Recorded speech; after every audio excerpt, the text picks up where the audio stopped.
সহিহ বুখারীর বর্ণনা, এক মহিলা আল্লাহ রাসূল সাল্লাল্লাহু আলাইহি সাল্লামের কাছে আসছে। জুবাইর ইবনে মুতঈম রাদিয়াল্লাহু তাআলা আনহুর বর্ণনা, এক মহিলা রাসূল সাল্লাল্লাহু আলাইহি সাল্লামের কাছে আসছে। আসার পর ফাকাল্লামাতহু ফি শাই, কোন একটা বিষয়ে কথা বলছে।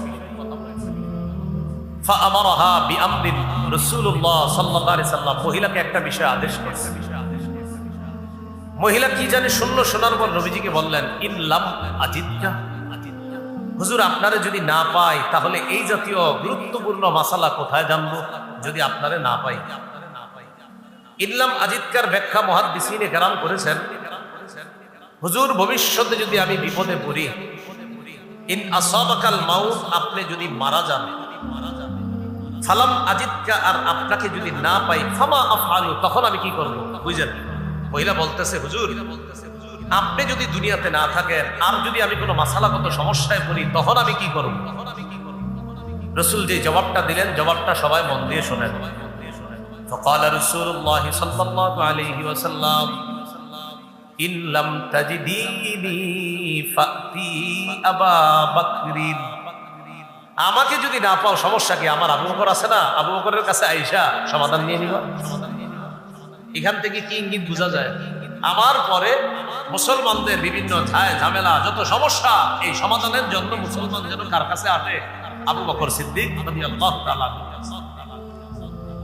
রাসূলুল্লাহ সাল্লাল্লাহু আলাইহি সাল্লামের সাহাবী হুযায়ফা রাদিয়াল্লাহু তাআলা আনহুর বর্ণনা, তিনি বলেন, কুন্না জুলুসান ইনদান নবী সাল্লাল্লাহু আলাইহি ওয়াসাল্লাম, আমরা রাসূলুল্লাহ সাল্লাল্লাহু আলাইহি সাল্লামের কাছে বসা, কথা প্রসঙ্গে নবীজি বললেন, লা আদরি মা বাকাই ফিকুম, আমার জানা নাই আর কতদিন তোমাদের মাঝে থাকবো, মনে হচ্ছে আর বেশি দিন থাকবো না। নবীজির উদ্দেশ্য, নবী এই জাতীয় কথা বলা মানে আর বেশি দিন দুনিয়াতে থাকবেন না।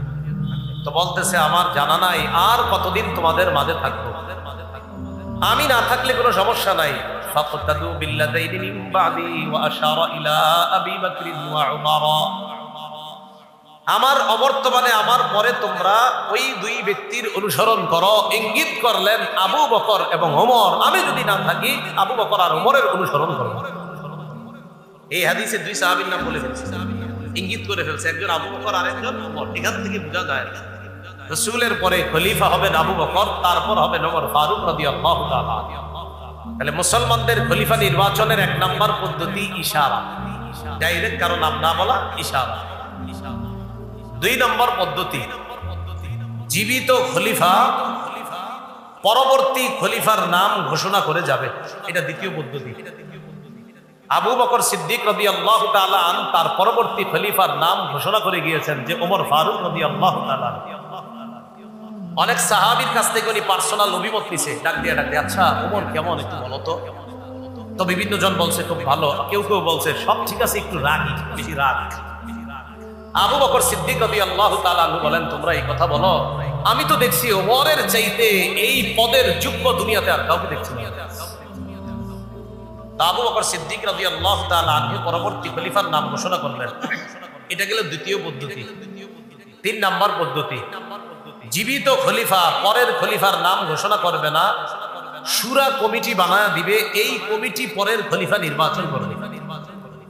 ওমর ফারুক রাদিয়াল্লাহু তাআলা 6 জনের একটা শুরা সদস্য বানায়া দিয়েছে, নিজের ছেলেকে এই সদস্যের মধ্যে রাখে নাই, আবার সদস্যদেরকে বলেও দিয়েছে আমার ছেলের নামও প্রস্তাব করো না। এটা অনেক ঐতিহাসিক করলেন। তো শুরা সদস্য, আবার কেউ কেউ যদি এই জায়গাটায় মতভেদ করেছেন, তো যাই হোক, শুরা সদস্য যেই 6 জনকে বানাইছেন, এই 6 জনকে দায়িত্ব দিলেন আমার পরের খলিফা তোমরা নির্বাচন করবা। এটা তৃতীয় পদ্ধতি। প্রথম ইশারা, দ্বিতীয় পদ্ধতি জীবিত খলিফা নাম ঘোষণা করবে, তৃতীয় পদ্ধতি জীবিত খলিফা একটা শুরা কমিটি গঠন করবে, ওই কমিটি পরের খলিফা নির্বাচন করবে। 4 নম্বর পদ্ধতি, জনগণের মধ্যে একটা দল খলিফার হাতে বায়াত হবে, তখন আস্তে আস্তে অন্যরা বায়াত হবে। এটা 4 নম্বর পদ্ধতি। 4 নম্বর পদ্ধতিটা ইশারাও না, পরের খলিফার নাম ঘোষণা করা হবে না, শুরা কমিটিও গঠন করা হবে না, জনগণের উপর দায়িত্ব পড়ে যাবে, তারা যার হাতে বায়াত হবে অন্যরা আস্তে আস্তে তার হাতে বায়াত হবে। এটা 4 নম্বর। এই কথা বুঝে আসছে আপনাদের? যদি বুঝে থাকেন তাহলে ভুল আলোচনায় ঢুকি, খুব মন দিয়ে শুনবেন। মুসলমানদের একতাটা নষ্ট হলো কিভাবে? রাসূলুল্লাহ সাল্লাল্লাহু আলাইহি সাল্লাম মদিনায় আগমন করার আগে মুনাফিকদের অনেক নেতৃত্ব ছিল। মুনাফিকদের এই সেই বিভিন্ন নেতৃত্ব, ইয়াহুদিরাও খুব নেতৃত্ব দেয়। ইয়াহুদিদের ইবাদতখানা ছিল মদিনায়, ইয়াহুদিদের বড় বড় আলেম ছিল মদিনায়। রাসূলুল্লাহ সাল্লাল্লাহু আলাইহি সাল্লাম মদিনায় আসলেন, ইয়াহুদিদের সাথে সন্ধি করলেন। আমাদের উপর যদি কোনো আক্রমণ আসে তোমরা আমাদের সহযোগিতায় এগিয়ে আসবে, তোমাদের উপর কোনো আক্রমণ আসলে আমরা তোমাদের সহযোগিতায় এগিয়ে যাব। দুই পক্ষের চুক্তি হলো, ইয়াহুদিদের সাথে এই চুক্তি হলো। ইয়াহুদিরা তলে তলে মক্কার কাফেরদের সাথে গোপন পরামর্শ করে আল্লাহ রসুলকে হত্যার প্ল্যান করতে লাগলো। চুক্তি রক্ষা করলো না ভঙ্গ করলো? একদিন রাসূলুল্লাহ সাল্লাল্লাহু আলাইহি সাল্লামকে দাওয়াত দিয়েছে, হুজুর আপনার সাথে একটু কথা আছে, আমাদের এলাকায় আসেন। নবীজি গেলেন ইয়াহুদিদের এলাকায়। যাওয়ার পর ইয়াহুদিদের এলাকায় নবীজি যখন গেলেন, নবীর সাথে সাহাবী ছিলেন কয়েকজন। ইয়াহুদিরা সাহাবীদেরকে দেখে বললেন, আপনার সাথে যারা আছে তাদেরকে সরায় দেন। সাহাবাদের মধ্যে একটু সন্দেহ লাগলো, ঘটনা কি আমাকে সরায় দেয়? তো নবীজি বললেন, থাক তোমরা যাও, একটু হাঁটাহাঁটি করো, ওইদিকে দেখি তারা মনে আমার সাথে কোনো পার্সোনাল কথা বলবে। নবীজিকে একটা দেয়ালের পাশে বসাইছে, একটা দেয়াল, এই দেয়ালের একটু পাশে বসাইছে। বসানোর পর এখানে বসে বসে কথা বলতেছে, হুজুর এই সেই হুদা আন্দাজি কথা বলতে। দেয়ালের পাশে বসাইয়া আরেকজনের কাছে একটা পাথর দিয়া উঠাইয়া দিছে, যা তুই দেয়ালের উপরে গিয়ে ওইটা, মুহাম্মদ সাল্লাল্লাহু আলাইহি সাল্লাম যেখানে বসা ওই বরাবর উপরে ওইটা, উপর থেকে একটা পাথর মুহাম্মদের উপর ফেলা, তাকে হত্যা করা। বুঝে আসছে? এইভাবে হত্যার প্ল্যান ছিল না, কথা বলতেছে, আরেকজনকে উঠাইয়া দিছে। জিবরিল আমিন আইসা কয়, আপনি এখান থেকে তাড়াতাড়ি যান, ইহুদিরা আপনাকে মারার প্ল্যান করতেছে। রাসূলুল্লাহ সাল্লাল্লাহু আলাইহি সাল্লাম যখন এই বিষয়টা জানলেন, তাদেরকে আস্তে আস্তে মদিনা থেকে বের করে দেওয়া হলো। গেল তারা খায়বারে। খায়বারে থাকার পরও আস্তে আস্তে মুসলমানদের শাসন আমলেই তাদেরকে খায়বার থেকেও চূড়ান্তভাবে বের করে দেওয়া হলো। ওসমান গনির যুগের দুইটা কোরআনের কপি এখনো দুনিয়াতে আছে, একটা তাশখন্দের লাইব্রেরিতে আর একটা ইস্তাম্বুলের লাইব্রেরিতে। টাকা খরচ করে তাশখন্দে যাবেন, যাওয়ার পর লাইব্রেরিতে ঢুকবেন, ঢুকার পর কোরআন খুলবেন, খোলার পর সূরা বাকারার 137 নম্বর আয়াতে যাবেন।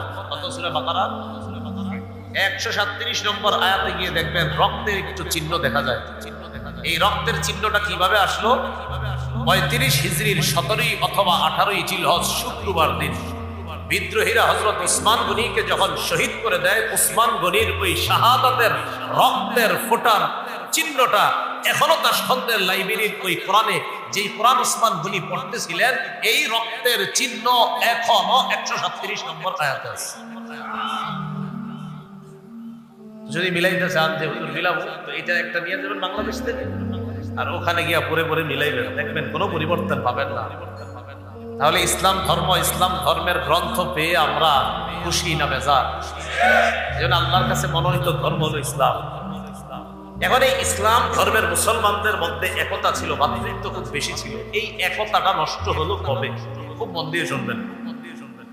এটা শোনার আগে আমরা শুনবো মুসলমানদের যে খলিফা হতেন, এই খলিফা নির্বাচন কিভাবে হতো।